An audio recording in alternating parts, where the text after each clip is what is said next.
Как ни удивительно, но в центре американского города Болдер можно полежать на среднеазиатском топчине. В этом маленьком городе штата Колорадо большой популярностью пользуется самая настоящая таджикская чайхана. Может быть, единственная во всем западном мире. Ее построили таджикские, нет, не гастарбайтеры, а побратимы. Дело в том, что Душанбе и Болдер – города-побратимы, причем еще с советских времен.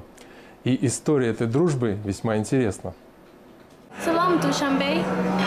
Это единственная таджикская чайхана не только в штате Колорадо, но, наверное, во всем западном мире. Чтобы поесть, возлежа на топчане, гости часами ждут в очереди.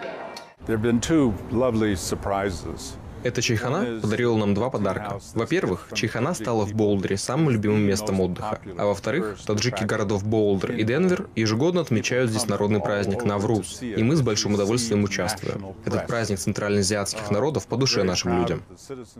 Немногие завсегдатые чайханы знают, что здание строили самые настоящие таджикские строители. А сначала жители города думали, что это очередной японский и китайский ресторан.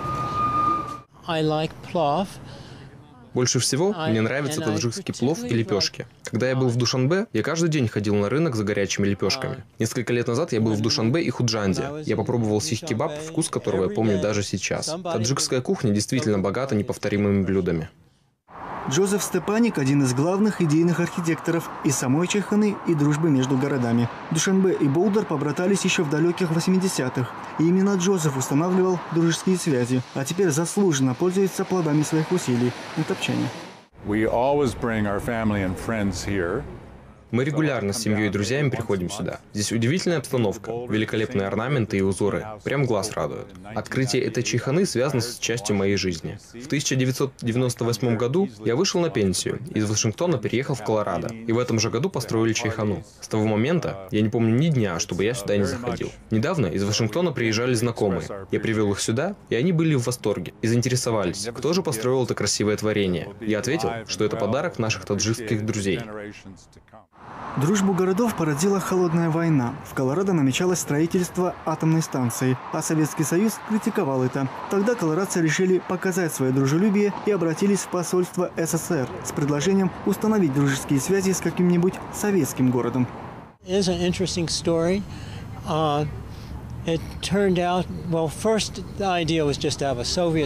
Болдер – один из первых городов Америки, установивший братские отношения с советскими городами. Группа жителей Болдера направила письмо в посольство Советского Союза. Жители намеревались укрепить дружественные связи. Ученые города Болдер имели хорошие отношения с Душанбе. Они способствовали процессу. Моя жена София тогда была молодой. Узнав об инициативе, она согласовала этот вопрос. Тогдашнее посольство, к счастью, приняло наше приглашение. Мы тогда и письмо отправили в Душанбе. Вот так и сложилось наше братство.